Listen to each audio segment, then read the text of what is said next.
stop doing this when you're playing darts.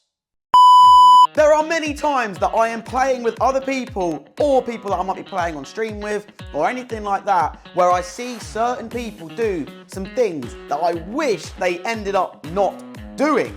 In this video, I'm going to give you 5 things that I hope that you do not do when you're playing darts. Point number 1 is for you to understand that everybody throws a dart differently.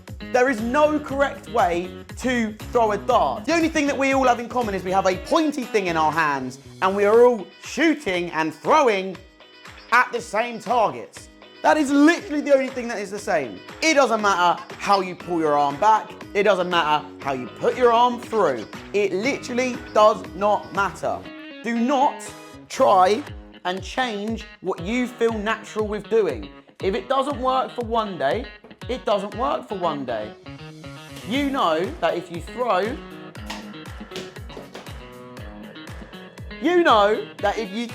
the way that you find consistent and you find comfortable and you keep on throwing like that, your rhythm will stay the same. And also the way in which your arm will get used to doing the same motion as well. If you start adding different things in, if you start changing the grip, if you start making small adjustments to the way that you pull your arm back, that will be in your head, which then means you're not going to be fully relaxed to throw at the dartboard. Tip number 2 that I think is so important, and this is to do with board management more than anything else, is, for example, if now I am throwing at the 20s, and for me, because of the way that my darts lie, so if I throw a dart like this, a lot of people, even though that has completely blocked the whole of that treble 20 bed, will try their hardest to force the dart past it, and with doing that, you can get a few good darts like that one, but the likelihood is you'll have some wayward darts probably going high into the 5, low into the 1s, or you can even get some bounce outs.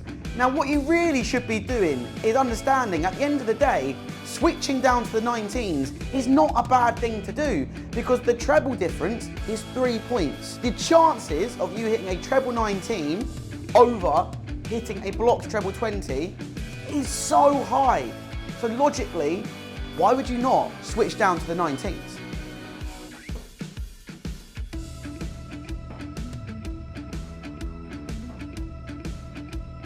Proof is in the pudding right there. It just makes sense doing it like that. Now tip number 3 is another really important thing that I find a lot of new people to the sport always seem to fall into a category of making this mistake. And that is using the darts that other people are using and believing that they are the correct dart for you. There are a million different weights, styles, brands, grips, points, shafts, flights. There is such a massive way to customize a dart. And the reason for why it goes into tip 1 also is everybody throws differently. The best thing that you can do, either when you first start playing darts or when you feel like you're getting maybe slightly better and you're getting a bit more of a consistent throw, is to go to where there is a dart shop or to go somewhere where you can try out an abundance of different weights, different shaft lengths, different points, different grips, different barrel shapes, because there will be that perfect dart that is suited to how you throw the dart. To give you a prime example, I am very unique. I throw a much heavier dart than the majority of players.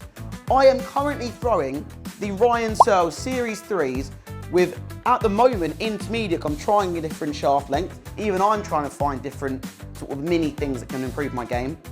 So I'm using an intermediate Harrows stem with Ryan Searle's L-style flights. But then I also then have a 35mm Swiss point in them, okay? Since going to 35mm from the standard 26mm, I have seen a vast improvement in my game. I wouldn't have done that and I wouldn't have found that if I didn't try it out. It's all well and good asking other people's opinions on what they think is a good dart and what they think is a good weight. That's fine, but at the end of the day, there's only one person that will find out what suits them perfectly and that is yourself. Tip number 4, I think is so important, especially if you're now starting to get to a decent level in the game.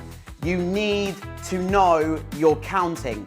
Counting is so important. And I don't just mean when you're on a checkout, knowing that 153, you could go treble 20, treble 19, double 18, for example. I'm not necessarily on about what the checkouts are. I'm actually on about making sure that you give yourself a chance to leave yourself on a checkout. For example, what I mean is if we're looking at the treble 20 segment right now on this board, okay? Let's say that I am on 303, okay? If I'm aiming at the 20 segment and I hit a single 20, I am then on 283. There is no way that I can then leave myself on a finish. If I hit 2 treble 20s after that, I hit a 140, I'm left on 163. Can't do anything with that. If I hit 1 treble 20 and 1 treble 19, that leaves me on 166. There's nothing I can do with that either. So really what you should be doing on 303 is starting on the 19 segment, because I know, because I can count quite well and I know all my I know all of my routes, okay? I know that 7 19s would leave me a 170, would leave me the big fish. I can go out on that. And what's even nicer is if I then hit a 171, for example, that then leaves me on a 132. And I tell you what, that is a very nice checkout to have. Another example would be that when they hear 305, because they hear it as an odd number, they automatically might think to themselves, okay, right, I've got to go down to 19s because obviously to end a checkout, I have to be on an even number. I understand that. But let's go through it then and we'll see if that's correct. If I hit a 19, single 19, and I'm on 305, that leaves me 286. If I then hit 2 treble 20s, I'm then on 166. Not an outshot. If I hit 4 19s, hit a single and then a treble and then a treble 20, that would then leave me on 169. Once again, no checkout. So actually, where you should start off on that score, on the 18s. Because if you hit a single 18, you're left on 287. 2 treble 20s after that would leave you 167. You could be a little bit more adventurous and say, do you know what? No, I'm going to go and hit a treble 20 and a treble 19. That would then leave you the big fish. Counting is such an important part of the sport. And I don't, like I said, necessarily mean on the checkouts and making sure that, you're hitting the right trebles to leave you on a double. I'm also on about the setup play on the setup play. Tip number 5 is something that I have been trying to develop myself. And that is when you're playing against somebody, because obviously I take part in a lot of things with Throwdown. And if you've not heard about Throwdown, make sure you do. Throwdown Darts is where there's a lot of things happening next year. I'm involved, a few other creators are involved. Make sure you check it out. But with me being involved in Throwdown, I'm now playing a lot more matches on stages, and I'm playing against people who I haven't played before. To put into your game is a consistent routine. Now, what I mean by this is you would know how you are then gonna walk up to the oche. You know how you're then gonna set yourself before you throw the darts. You then throw your darts. Wherever they go, it's kind of irrelevant. Okay, I throw my darts. I know how quickly I would walk to collect my darts.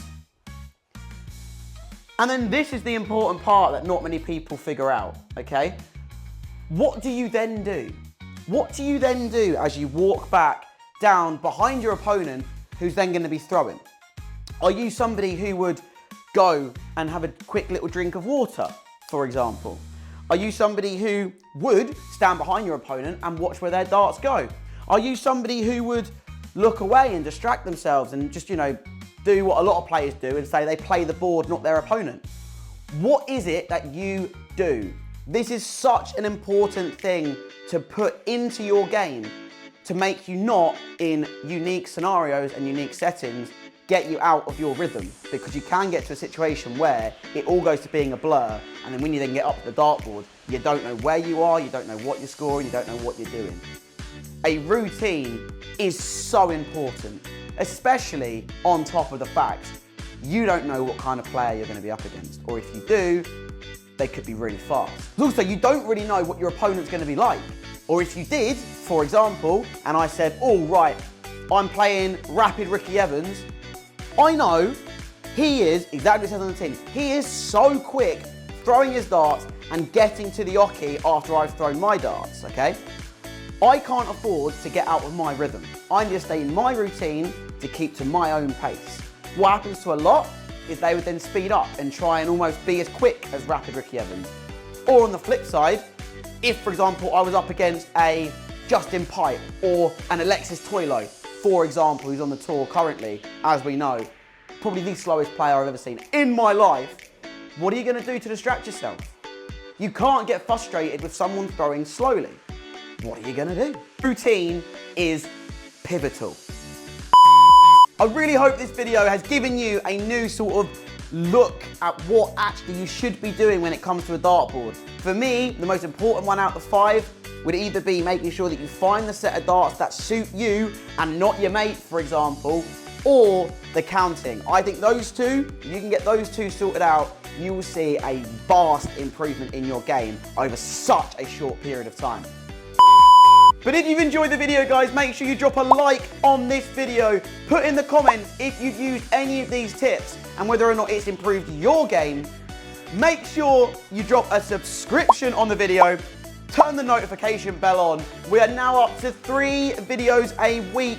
Tuesday, Thursday, and Saturday or Sunday. I still don't know which day I'm going to do. So make sure you get yourself involved and let's look forward to the Worlds, baby. I'll catch you in the next one. I'll see you later.